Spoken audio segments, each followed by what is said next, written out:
Hello student, कैसे हैं आप सब? बढ़िया होंगे। और जैसे हमने कल क्या पढ़ा था, इंटीग्रल इक्वेशन के हमने सीरीज स्टार्ट कर रखी है। तो हमने कल होमोजीनियस इंटीग्रल इक्वेशन तक पढ़ लिया था कि क्या होता है होमोजीनियस इंटीग्रल इक्वेशन।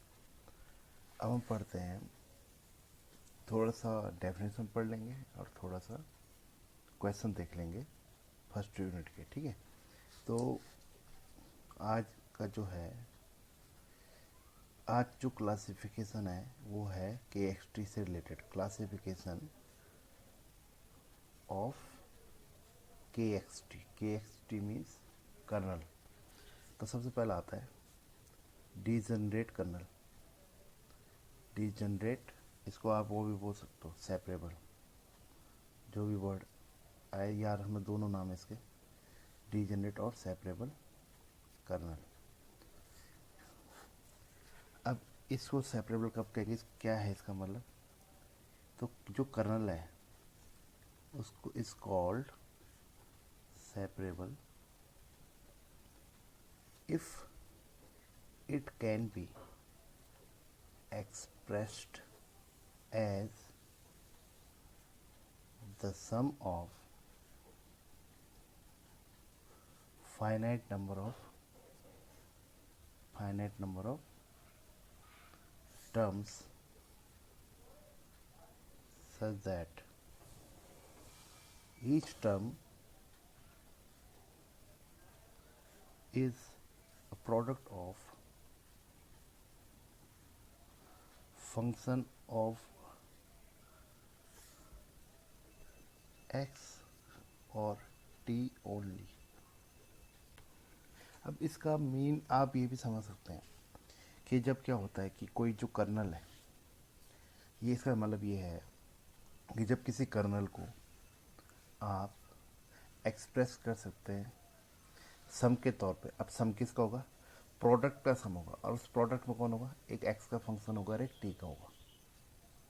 तो अगर ऐसे एक्सप्रेस कर रहे हैं तो उसे क्या कहते हैं?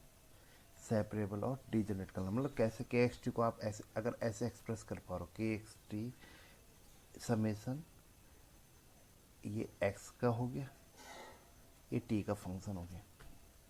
फंक्शन मान लो ये एफ आई जी आई लिखना है तो वो लिख लो, I equal to 1 to n। N माना ऐसे करके, तो उसमें क्या होगा, हर जैसे इसमें क्या, इसका मतलब क्या होगा, एल्फा 1x बीटा 1t। मतलब एक एक्स का फंक्शन एक टी का है, फिर प्लस समेसन मतलब प्लस, फिर एक्स और टी का फंक्शन होगा इंटू इंटू में कुछ प्लस, फिर ऐसे करते। एग्जाम्पल के तौर पे ले लीजिए, जैसे पता करना है कि ये जो है, अब इसमें देखो आप, इसमें इंपॉर्टेंट जो exam sine x minus T. अब क्या आप साइन एक्स माइनस टी को एक्स और टी के जो फंक्शन के प्रोडक्ट में लिख के फिर प्लस के रूप में लिख सकते हैं? तो देखिए कैसे, इसको क्या लिख सकते हैं, साइन ए माइनस बी का फॉर्म लगाओगे तो क्या आएगा, sine X cos T minus cos X sine T.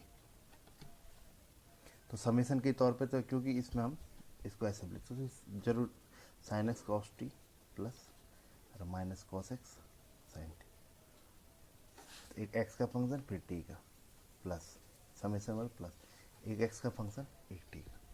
तो इसे क्या कह सकते हैं, सेपरेबल कर्नल। ठीक है, ऐसे आपको अगर लिख ई की पावर जैसे ले लो एक्स माइनस टी, ये फर्स्ट एग्जांपल हो गया। सेकंड हो गया के एक्स टी इक्वल टू ई की पावर एक्स माइनस टी। इसको कैसे लिख सकते हो, ई की पावर एक्स इंटू ई की पावर माइनस टी। तो इसमें सिंगल टर्म है नहीं है। अब ऐसे मत सोचिएगा इसमें प्लस क्यों नहीं होगा, अब सिंगल टर्म तो एक एक्स का फंक्शन एक टी का है। ठीक है, तो ये भी क्या हो गया, सेपरेबल कर्नल हो गया। ठीक है, अब जैसे और ले लो एक थर्ड एग्जांपल, के एक्स टी अगर वो है एक्स प्लस टी का स्क्वायर है क्यूब है, या मान लो सिंपल पावर एन ले लेते हैं जो नेचुरल नंबर एन, क्या इसको लिख सकते हैं? हाँ लिख सकते हैं। बाइनोमियल एक्सपेंशन लगाओ, N C zero S T की पावर एन टी की power zero, N C one X की power N minus one T की power one plus dot dot dot चलता रहेगा, लास्ट में एन सी एन एक्स की power zero T की power N.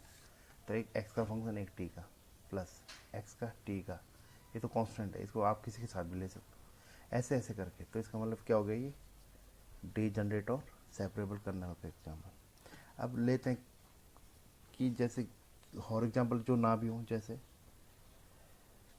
क्या ये होगा e की पावर एक्स टी, तो ये नहीं होगा, ये नॉन डीजनरेट है, ये नॉन सेपरेबल है, आप इसको नहीं लिख सकते उस फॉर्म में। ठीक है, तो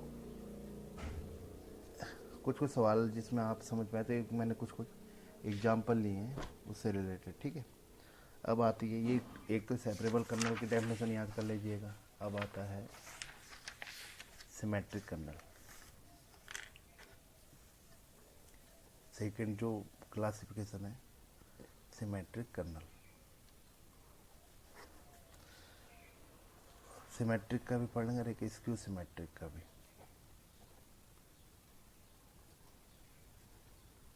अब इसमें क्या होगा देखिए, सिमेट्रिक का मतलब है कि जब, इसको मैं ऐसा नाम दे दे रहा हूँ, के बार टी एक्स का मतलब कोई सिंपल, इसका मतलब ये है कि जब कोई कर्नल है के एक्स टी, उसमें एक्स की जगह अगर मैं टी पुट कर दूं और टी की जगह एक्स, और वो तब भी वही रहे जो नया कर्नल बना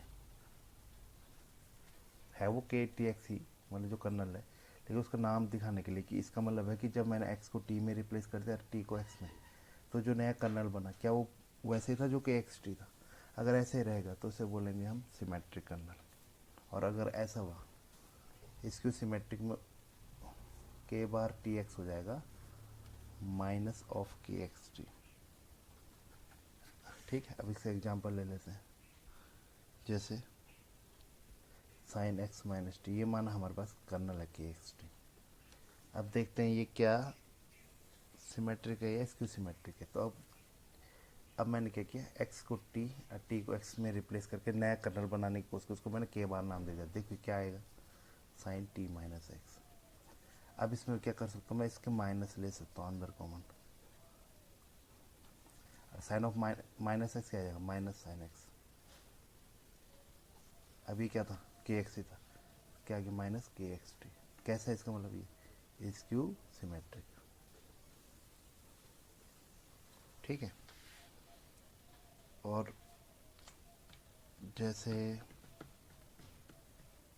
और ले लेते ए की power mod of x minus, जैसे के एक्स टी हमारे पास ए की power mod x minus T, तो के बार टी एक्स क्या आएगा, ई की power mod of T minus x, जैसे वही आएगा ई की power mod of x minus T लिख सकता हूँ। तो क्या आ गया, के एक्स टी की जैसा आ गया। इसका मतलब क्या हो गया, ये सिमेट्रिक हो गया। ठीक है, अब यहाँ पर एक अलग टाइप का एग्जांपल और लेते हैं। थर्ड, के एक्स टी अगर हमें गिवन है साइन एक्स कॉस टी और कॉस एक्स साइन टी, ये कब है, जब एक्स लेस देन टी है। जो एक्स और टी जो दोनों होते हैं वो जीरो टू पाई, यहाँ पे एक लिमिट जीरो देखिए, एक पाई है। तो ये जो जीरो टू पाई वाली जो ऐसे कर्नल जिसमें दिए होता है, अभी आगे हम पढ़ेंगे, इन्हें बोलते हैं बाउंड्री वैल्यू प्रॉब्लम। और जिसमें केवल एक इनिशियल हमें प्रॉब्लम दी होती है, कि इनिशियल वैल्यू प्रॉब्लम का मतलब जब हमें इनिशियल वैल्यू पे कुछ वैल्यू दी होती है, उससे हमें इंटीग्रल इक्वेशन फाइंड आउट करनी पड़ती है।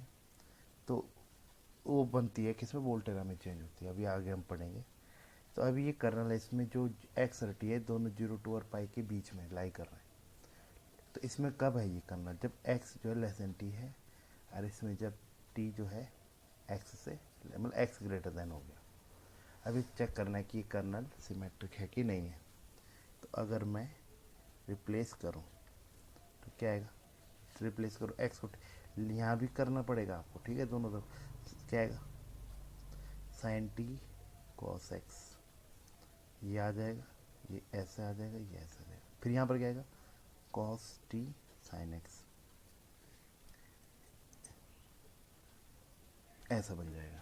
अब यहाँ पर देखिए, ये साइन टी कॉस एक्स, तो आप सीधा ये मत सोचिए ये तो ऐसा है नहीं।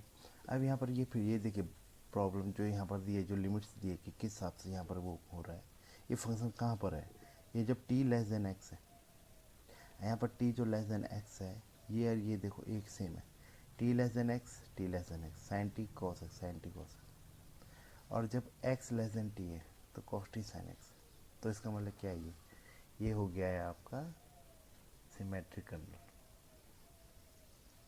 असल में सेम ही है, ठीक। तो ये हो गया आपके लगभग सिमेट्रिक और इसको सिमेट्रिक एग्जाम्पल, ठीक है। अब एक कन्वोल्यूशन टाइप हो तो खास आता नहीं है, आप ऐसी डेफिनेशन याद कर सकते हो। कन्वोल्यूशन टाइप का मतलब होता है जब के एक्स टी जो होता है is a function of x minus T. अगर एक्स माइनस टी का फंक्शन होता है कर्नल तो उसे कन्वोल्यूशन टाइप कहते हैं। जैसे जो के एक्स टी है वो साइन एक्स माइनस टी है, या e की पावर एक्स माइनस टी है, या एक्स माइनस टी की पावर एन है। मतलब एक्स माइनस टी का फंक्शन है अगर, तो उसे कन्वोल्यूशन टाइप कहते हैं, ठीक है। अब यहाँ पर आपको दो तीन मैं आपको वो बता रहा हूँ फॉर्मूले जो आपको काम आएंगे। तो एक बता रहा हूँ मैं, लेब्निज रूल। लेब्निज रूल में क्या है कि अगर एफ एक्स टी है and del F upon del X ये कंटिन्यूस फंक्शन है, एफ का जो एक्स से रिलेटेड जो पार्शियल डिफरेंशिएशन है वो कंटिन्यूस फंक्शन है, एफ जो एक्स और टी का फंक्शन है वो कंटिन्यूस फंक्शन है, ठीक है। और हमारे पास दो और function G X and H X, ये भी क्या है, are first order continuous function. First order का मतलब उनका जो एक बार जो डैश है डिफरेंसेस करके जो आता है फंक्शन वो कंटिन्यूस है, सेकंड नॉर्मल डबल डैश तक, ठीक है। देन अगर ऐसा है डी बाई डी एक्स, ये भी आपके बहुत काम आएगा। ये खासकर आपके काम आएगा किसमें, वोल्टेरा जो इंटीग्रल इक्वेशन को सॉल्व करने में खासकर। तो ये है अगर लिमिट, ये है F of x T D T, ये इंटीग्रेशन हो रहा है टी के रिस्पेक्ट में, लिमिट होगी एक्स की और उसका हम डिफ्रेंसिएशन कर रहे हैं। तो ये आएगा, ये ऐसा ही रहेगा और इस एफ जो फंक्शन है इसका पार्शियली डिफ्रेंसिएशन होगा एक्स के रिस्पेक्ट में, ठीक है। प्लस अब जो ये एफ था एक्स और टी का फंक्शन, इसमें एक्स तो ऐसे रहेगा, टी की जगह आएगा एच एक्स और एच का होगा differentiation D H by D x, फिर आएगा माइनस, अब टी की जगह आएगा लोअर जो फंक्शन था G X D G by D X. तो ये आप याद कर लेना क्योंकि बहुत इंपॉर्टेंट है, ठीक है। और एक सिंपल इंटीग्रेशन का ये फॉर्मूला याद रख लेना कि जैसे अगर हम इंटीग्रेशन हो रहा है बहुत बार, A to X A to X A to X A to X, ऐसे करते करते एन टाइम क्या करा हमने, इंटीग्रेशन करा।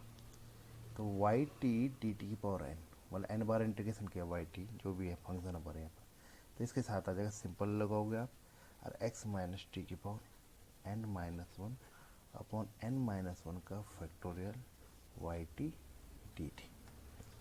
तो ये भी आपके पास बहुत काम आएगा जब आप क्या करोगे, डिफरेंशिएशन डिफरेंशियल जो इक्वेशन है उसको इंटीग्रल इक्वेशन में चेंज करोगे, ठीक है। तो आपने ये दोनों ढंग से याद करना है।